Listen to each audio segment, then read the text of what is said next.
Okay, let's unpack this. We're diving deep into a country that, well, it might be the smallest Spanish-speaking nation in South America, but wow, does it pack a punch in terms of diversity? We're talking about Ecuador. And what's truly fascinating, I think, is how that diversity isn't just cultural or ethnic. It's profoundly geographical, too. As the material you provided highlights, you have these really distinct regions. The humid coastal plains on the Pacific, Right. the soaring peaks and valleys of the Andes Sierra running right down the spine, the vast eastern tropical lowlands heading into the Amazon basin, and then, hundreds of miles offshore, the utterly unique Galapagos Islands. It's amazing. A nation literally straddling the equator, bordered by Colombia and Peru. And each region, based on the sources, seems to have played a really unique role in its story. That's right. And we're going to explore that complex story using your stack of sources, all the articles and notes you've gathered for this deep dive. They give us an incredible historical perspective, a real sense of the layers that make up Ecuador today. Exactly. Our mission here really is to navigate these materials with you, to work together to pull out the most important bits of knowledge, the key insights. Yeah, we want to give you that efficient shortcut, to being truly well-informed about Ecuador, finding those surprising facts and enough context to keep you hooked, but without drowning you in information. So get ready.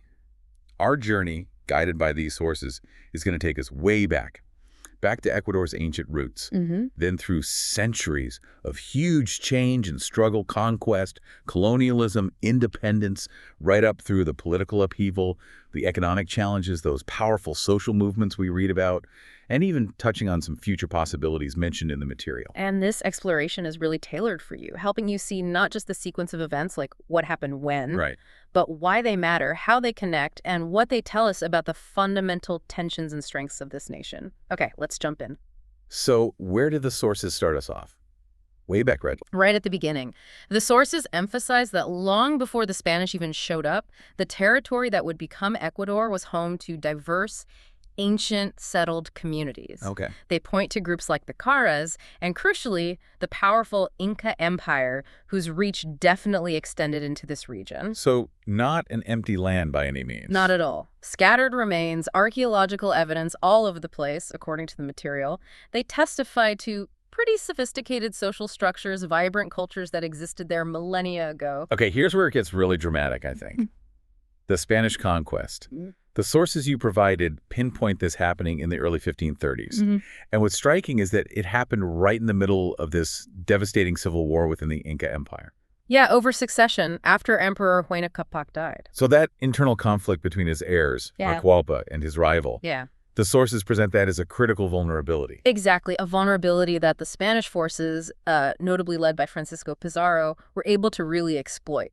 Right, the sources recount that dramatic capture of Atahualpa near Cajamarca in 1532. It's just a shocking moment. It really is.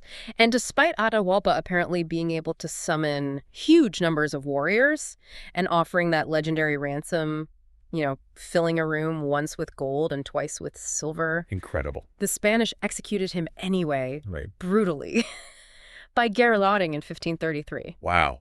And even though there was some Inca resistance afterwards, like from figures such as Titu Cusi Yupanqui, The sources note that resistance was ultimately crushed, which, paved the way for Spanish dominance. now the sources point out something interesting. While the territorial conquest happened relatively quickly, the Spanish actually struggled to bring the whole vastness of the former Inca Empire, which stretched way beyond modern Ecuador, right, into Colombia, Chile, Argentina, Bolivia. Huge area. They struggled to bring it fully under their administrative control. Yeah, and the reason highlighted is just how small and spread out the Spanish military forces actually were. The material suggests their grip in some areas was, well, relatively light. Yeah. The administration relied heavily on the clergy for things like taxation and justice.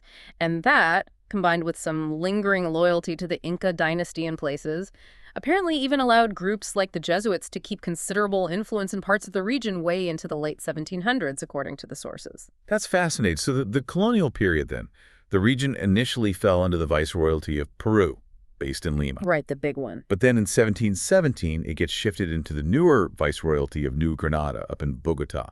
Now, why does that administrative shuffle matter? Well, the material implies it had real economic and political consequences. It sort of realigned the power centers, trade routes, shifting focus away from Lima towards Bogota. It definitely impacted how the region was governed and how it interacted with the wider empire. Okay. And the sources also sprinkle in some specific details about colonial life, like the construction of the Great Cathedral in Quito, for instance. Started soon after the Spanish arrived, but took over 100 years to finish. Just shows the scale, the pace of things back then. Yeah, and I love those little local stories from the sources, like the resistance attributed to figures called Princess Asaki and Topa, or that detail about building defensive towers using special bricks, maybe adobe, they called them sun organ bricks. Little details like that really bring the era to life, don't they? Beyond just names and dates. You really do. Okay, moving towards independence. The sources explain that this region, most of Spanish America, got caught up in almost 2 decades of war as the Spanish Empire started to fracture. Right, the independence movements were gaining ground everywhere. Exactly. And after Spanish authority collapsed, the area initially found itself part of that ambitious but ultimately short-lived Republic of Gran Colombia, Simon Bolivar's big vision. But the sources note that local desires for autonomy were pretty strong even then.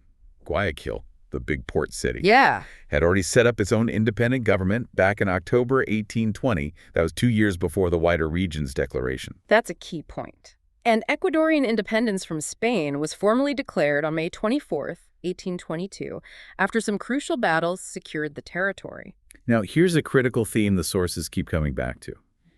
Even after independence, the territory and its people didn't stop being targets of external pressures, manipulation. Yeah, that seems to be a recurring thread. They cite examples like the Wars of the Pacific in 1879, where parts of the territory were occupied. It highlights this vulnerability to external forces throughout its history. Yes. And after Gran Colombia dissolved in 1830, the Republic of Ecuador was formed. But while the sources paint a picture of that early republic being just plagued by intense rivalries, conflicts between different regions, different factions. Stability was hard to come by, it sounds like. Very elusive. Presidents were frequently overthrown. It set this pattern of political volatility that just continued for decades, even leading to the first military dictatorship towards the end of the 19th century, according to the material. Which brings us to the presidency of Gabriel Garcia Moreno. The sources highlight him as a really complex figure. His rule is described as a time when he tried to impose really stringent censorship, a kind of limited parliamentary government, aiming for national unity, but through what the sources call autocratic means. Right, and that autocratic rule, as the material details, was violently overthrown in 1875, which then led to a more liberalized government, at least initially, led by an army general. This event is presented as a real pivot point. Okay, so this sets the stage for the liberal revolution. The sources treat this as a really significant and, again, complex period.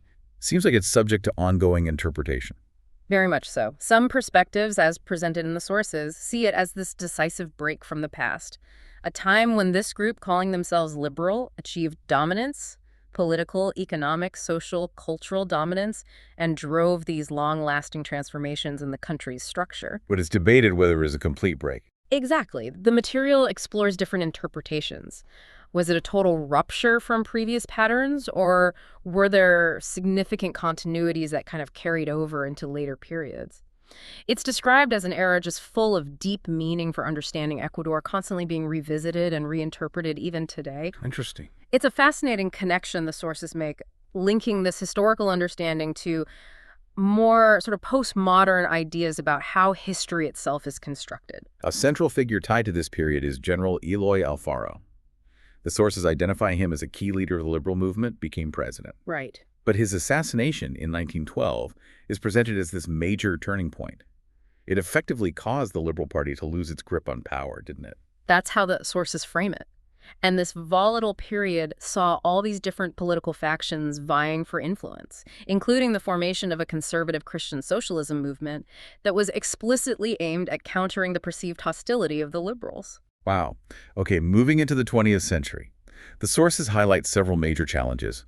Globally, Ecuador declared war on the Axis powers in World War II in 1942.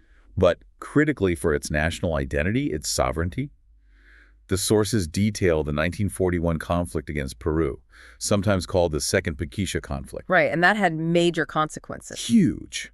It resulted in the signing of the Rio Protocol in 1942, A treaty that meant a substantial territorial loss for Ecuador, something like 50,000 square kilometers. That's a massive area. And the sources note how contentious that treaty was. Peru didn't even formally ratify it until 1958, which just kept fueling tensions for years. And post-World War II instability seems to be another major theme. The sources you provided state that right-wing sectors within Ecuador, reportedly with support from both the U.S. and the Ecuadorian business elite, the bourgeoisie, Yeah. they initiated this period of severe persecution against leftist parties. Oof. According to the material, this persecution escalated dramatically. It led to pro-dictatorial actions like legally dissolving political parties in 1952, widespread repression. Sounds grim. The sources describe imprisonment, torture, exile of political leaders, activists. They even cite this stark statistic from the period. An estimate of over 100,000 families left homeless suggests the scale of the social and economic disruption alongside the political repression. Which brings us back to that recurring, almost cyclical theme in Ecuador's history, as the sources presented. Political turmoil and the, well, pervasive role of the military. Yeah, it comes up again and again. The material describes multiple instances where the military just stepped in and took over when civilian governments faced major discontent or were just paralyzed by conflict. They mentioned specific events leading to military takeovers in 1967 and again in 1971. Right, and the sources offer an interesting insight here about military regimes in Latin America generally, which they sort of apply implicitly to Ecuador. They suggest a common error these regimes make is believing they can establish enduring rule. The sources argue they often end up having to reenact or reinforce the very power relationships and social inequalities that cause the instability they supposedly overthrew in the first place. So their hold on power is inherently unstable. That's the argument presented. It makes their rule unstable in the long term. The sources also briefly touch on U.S. assistance strategies during these periods and how they factored into Ecuador's international position, suggesting external influences weren't just historical, they continued right into the 20th century. Okay, let's switch gears slightly to the economy. The sources detail periods of deep crisis. That 1999 banking collapse is highlighted as a major pivotal event. What caused that, according to the material? Well, the sources attribute it to a kind of perfect storm of factors. Rampant currency speculation, Okay. a sudden, sharp collapse of international oil prices, which is a huge export for Ecuador, obviously, and underlying social unrest that just eroded confidence. This whole confluence, they explain, triggered widespread bank runs and basically led to a breakdown of the entire banking system. So the sources frame it as like an external shock, that oil price drop hitting deep underlying weaknesses. Precisely. The material points to existing issues like a protectionist bias in economic policy, slow integration into the global market, and critically fragile financial structures. Banks were highly vulnerable because they had heavy exposure. They lent a lot of money to the public sector. Ah, I see. So when the state sector faced pressure, it endangered the banks. Exactly. Now, the sources also dedicate significant space to the role and rise of social movements. And they frame these movements not just as, protesters, Right. but as active forces trying to challenge the dominant political and economic system, trying to construct alternative proposals for more democratization, more public participation. And the material notes a shift in who the main actors were in these movements over time. Yeah, that's interesting. While labor unions were apparently very powerful in the 1970s and 80s. The sources explain that later neoliberal economic policies and a process of deindustrialization weakened them.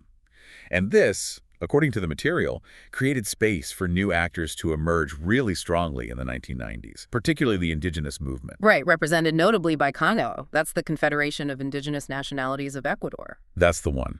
And the sources stress that hundreds of years of exclusion, economic marginality, those were the deep historical roots fueling the fierce struggles led by indigenous peoples. Struggles against the state, against powerful corporations, against large landowners, fighting for land and rights. And it's kind of surprising, reading the sources, to hear that indigenous rights as a concept actually influencing state policy and recognition is presented as a relatively recent development. It is, isn't it? The sources suggest that for most of the Republic's history, the state effectively monopolized political representation, decision-making, largely marginalizing indigenous voices. So when did that start to change? It was only later reforms and growing activism, particularly from the 1990s onward, that really increased their visibility and influence. leading to the formation of powerful organizations like CONE and even their own political parties, as the material describes. And this struggle for rights and resources, it often intersects really sharply with environmental issues, which the sources highlight as a major challenge. Absolutely. They detail how rapid economic growth, often driven by key industries like oil extraction, large-scale agriculture, mining, how that's caused significant environmental damage. Specifically mentioning things like increased pollution of water sources, rivers, soils across the country. Yeah. And deforestation is another critical environmental problem they discuss extensively. The sources trace its origins back to colonization in the 15th century. Wow, that far back. But note it accelerated dramatically with things like the discovery of oil and drilling in the Napo River Basin in the late 19th century. And then further opening of remote areas happened with big infrastructure projects, like the Trans-Ecuadorian oil pipeline in the late 20th century. The material gives specific examples, too, Okay, yeah. pointing to the palm oil boom just in the last decade, driving more deforestation in specific southern provinces like Esmeraldas and eastern provinces like Sucumbíos and Napo. These details really pinpoint where the impact's being felt most acutely. Shifting back to more recent political history, the sources describe the early 21st century as being marked by recurring corruption scandals, continued instability. But They mention President Lucio Gutierrez being ousted in 2005 amidst widespread protest. right. The material frames Gutierrez's ousting as a political crisis that ended his perceived intransigence regarding structural reforms pushed by international bodies like the IMF. Yeah. But the sources also list what they call a calamitous succession of governments in this period, including Jamil Mawad. He resigned after major uprisings following accusations he reneged on promises related to adopting the U.S. dollar. Dollarization. Ah, dollarization. So Mawad had promised to adopt the dollar to stabilize the economy after that '99 crisis, but then seemed to back away. Exactly. The sources imply that this failure to follow through, especially after the severe economic pain people had endured, led to a total collapse of public trust. And that contributed significantly to the widespread uprisings that forced him out. Gustavo Noboa's presidency is also mentioned in this succession. So how do the sources interpret these events overall? Mawad's resignation, Gutierrez's ousting? Well, they see them as instances where public demonstrations, civil society, including those powerful social movements we talked about, really found their voice and exerted significant pressure on the political system. But there's a caution, too. Yeah, the material also cautionary notes that this kind of political turmoil often leaves residue behind. It doesn't just cleanly resolve things. Looking at Ecuador in the broader global and economic context, the sources connect those earlier oil boom days, late 70s, early 80s, directly to periods of significant instability later on, political, social, economic. Absolutely. When the world recession hit in 1982 and oil prices collapsed, the sources explain that Ecuador, having piled up heavy external debt during the boom years, Right. found itself in a really precarious position. It necessitated drastic, painful economic adjustments, often dictated by international lenders. And the sources make a strong link between this economic pressure and the politics of the time. They do. They state that the government back then relied heavily on military support to implement increasingly authoritarian measures needed to impose austerity programs and debt repayment terms. So the military gained power through this. The material suggests that segments of the military leadership were quite content with this arrangement. It allowed them to gain greater power and impose their own reactionary vision of public order. And that included what? According to the sources, it included suppressing or even trying to topple democratic regimes that sought to enact social changes favored by popular movements. It paints a picture of economic forces directly fueling authoritarian tendencies in politics. Beyond politics and economics, the sources also touch on Ecuador's rich cultural heritage. They emphasize the multicultural diversity that's formally recognized by the Constitution. Yeah, noting it stems from this complex historical process. It includes an intangible legacy, memory, language, diverse histories, worldviews, art forms, customs, community knowledge passed down through generations. This diversity isn't just a statistic, it's described as a living heritage shaping the nation. And that cultural and social diversity can sometimes clash with resource issues, creating conflict. Definitely. The sources highlight how fundamental issues like access to water aren't just practical problems, they become points of contention linked to human rights discussions, sometimes leading to violence, confrontation. And they point a finger at. They specifically call out the concentration of capital, basically. Private corporate control in the management and treatment of water as a significant cause of struggle. Okay. On a more positive economic note, tourism, presented in the sources as having grown significantly in importance, especially since the 1960s. Right. Efforts from both public and private institutions to develop tourism infrastructure, promotion campaigns, training, it's led to growth. Captured by that international marketing slogan the sources mention, Ecuador, country with two worlds. Referencing that blend of Andes, Amazon, coast, and Galapagos, right? Exactly. And speaking of those distinct regions, the sources rightly emphasize Ecuador's remarkable biodiversity, especially given its relatively small size.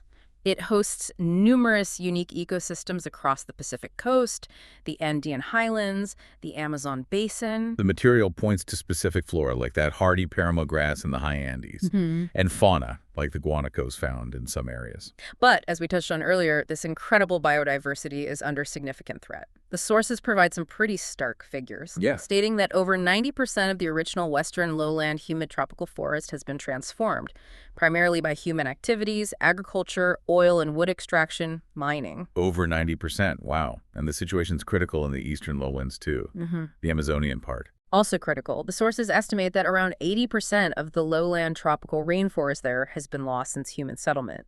Again, primarily due to expanding agriculture, ranching, and oil extraction. It just reinforces how dramatically economic activity has reshaped the landscape. Turning again to regional politics within Ecuador, the sources reference anti-oligarchic movements starting in specific areas, like the coastal city of Manta. And they describe urban riots as reflecting the struggle of subalterns against rentier oligarchs. Yeah, those terms subalterns for marginalized groups, rentier oligarchs, for elites controlling wealth from resources, they're used in the sources to frame this persistent conflict over power and resources. Highlighting what exactly? Highlighting shifts in investment patterns, the rise of new, often regional bourgeoisie's new business classes, and their conflicts with the traditional elites who held power previously. The sources even mention instances of military support being thrown behind specific political factions, and state intervention explicitly helping certain bourgeoisies, which included disturbing reports of persecution, even summary executions during periods of intense conflict. It reinforces the point that these power struggles weren't just, polite political debates. They involved real-world violence and state-backed actions, according to the material. Right. Returning to the economy again, the sources specifically analyze the period after 2007, often described as a decade of post-neoliberal governance. Yes. And they note that despite this period seeing some improvements in certain social indicators, social inequality itself remains stubbornly constant. Really constant. That's what the sources state. And critically, poverty remained heavily concentrated in rural areas and disproportionately affected indigenous peoples. But there was a booming growth process during that time. There was. The sources linked it to high oil prices fueling capital accumulation and significant state investment, particularly in construction and large public works projects, what you might call mega projects. Okay, but here's the catch. A key insight from the sources is that despite this growth and investment, the bulk of employment growth during this period was informal, unprotected by labor laws, unregulated. So a disconnect between the big economic numbers and the quality of jobs for most people. That's what it suggests, yeah. A disconnect between overall growth metrics and the reality on the ground for much of the population. The sources also detail efforts in education, particularly significant literacy campaigns over the years involving government, private sector, international cooperation. Yes, but they also provide a bit of a reality check, noting that despite these efforts, the material indicates around 670,000 illiterates still remain, primarily in rural areas among those living in poverty. And they even name specific provinces. They do, like Manabí and Pichincha as having higher numbers.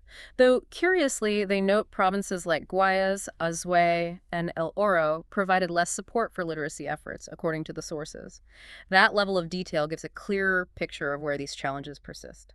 Healthcare access is presented as another major concern the sources address. They describe the system before 2008 as being largely dominated by the Ministry of Public Health and the Social Security Institute, with a relatively small private sector. Right. And post-2008, the new constitution recognized healthcare as a universal right. So things improved dramatically. Well, the sources explain the government did attempt to reformulate policies to increase access and improve conditions. They made significant investments, particularly when oil prices were high, to build capacity that was countercyclical. Right. But Despite these efforts and the constitutional recognition, the material points out that public health expenditure per capita remains low, and the public system still only covers about 55% of the population. So persistent access gaps remain. Infrastructure challenges are also prominently highlighted. The sources note the critical need for major infrastructure projects, water, sanitation systems, especially in rapidly growing port cities like Guayaquil. And they describe how unchecked urban expansion has often led to segregated urban patterns, where different social classes live separately. Contributing to social unrest. Partly, yeah. Due to inadequate public transport, basic services just failing to keep up with population growth in many areas. The sources even delve into early attempts at technological development, mentioning proposals for a national railway system way back in the mid-19th century. Yeah, and the simultaneous push to build a telegraph network. But these early efforts, the material recounts, faced huge challenges. Disillusioned investors, formidable technical difficulties because of the geography. The Andes are tough terrain. And frequent disruption due to all that political instability we talked about. These projects often stalled or were finished much, much later than planned. It really illustrates how political and geographical factors constrained those early modernization attempts. Migration patterns are presented as, well, a natural phenomenon in a globalized world, but with specific Ecuadorian characteristics. Okay, like Internal migration involves high mobility rates, mostly flowing from rural areas towards the big urban centers, Quito and Guayaquil. makes sense. International migration, though, saw a significant surge after the 1990s, and the sources directly link this increase to the severe economic crises of that era. Including the devastating 1999 banking crisis and high inflation. Exactly. Triggered, they state, by the end of the earlier oil boom and subsequent neoliberal policies involving widespread labor layoffs and deregulation. These economic hardships just pushed many Ecuadorians to look for opportunities abroad. And the sources point to a specific external factor that dramatically changed immigration flows. Yeah, this is really interesting. Spanish legislation enacted in 1990 that granted dual citizenship to Ibero-American nationals. This law, according to the material, essentially gave Ecuadorians the right to live and work in Spain without needing special visas or work permits, which made Spain a primary destination for migrants from Ecuador. Wow, that's a huge policy impact. Finally, the sources touch on the complexities of international relations and the challenges faced by authorities, especially after periods of military rule. Yes. They discuss the difficulty of governing a nation free from what the sources term the influence of priesthood and class interest, and the lingering effects of military involvement in politics, suggesting a real struggle to establish stable, truly representative governance. And the political landscape itself, particularly after the decline of traditional political institutions, is described as fractured. Fractured, yeah. Different political currents, social forces are depicted as struggling, either trying to gain influence over state authority or trying to collectively articulate some kind of unified national direction. It reflects that ongoing tension between diverse groups and different visions for the country. So we've just taken quite a deep dive into Ecuador, haven't we?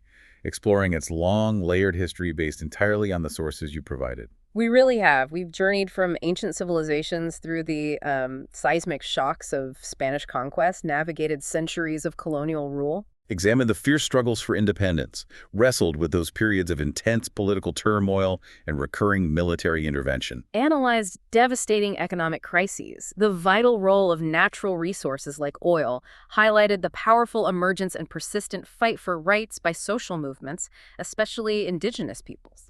Confronted significant environmental challenges, looked at attempts at technological development, the impact of migration, and touched upon its place in regional and international dynamics. Phew. It's incredibly clear from this stack of material how Ecuador's remarkable diversity, geographical, ethnic, cultural, has constantly intersected with powerful external forces and complex internal power struggles. Yeah, the sources consistently highlight this persistent tension, don't they? Between different groups, different interests, often revolving around control over resources and political power. And as the material repeatedly shows, centuries of exclusion and marginalization, particularly for indigenous peoples, have undeniably fueled those persistent, often intense struggles for recognition, for land, for rights. By examining this material together, we hope we've given you, the listener, a more thorough and insightful understanding of the deep layers that have shaped Ecuador into the nation it is today. Our aim, really, was to give you that effective shortcut to being truly informed about this complex, diverse, and resilient nation, pulling out the specific details, the connections, the underlying dynamics that make its history and present come alive from these sources. The sources conclude by presenting some pretty stark future challenges, framed partly in terms of external pressures and internal options. Right. They describe this fundamental choice, or maybe tension, around multiple internal systems for the future, like a confederation of races versus a republic state. And as the sources note, this choice is set against that long historical backdrop of internal division and external influence. So, considering everything we've covered from your material, what does Ecuador's journey, as outlined in these sources, reveal about that enduring tension between the ideal of national unity and the reality of diverse identities? And maybe how external pressures, both historical and contemporary, can shape the very fundamental internal political choices available to nations all around the world? It definitely raises an important question, something for you to keep exploring.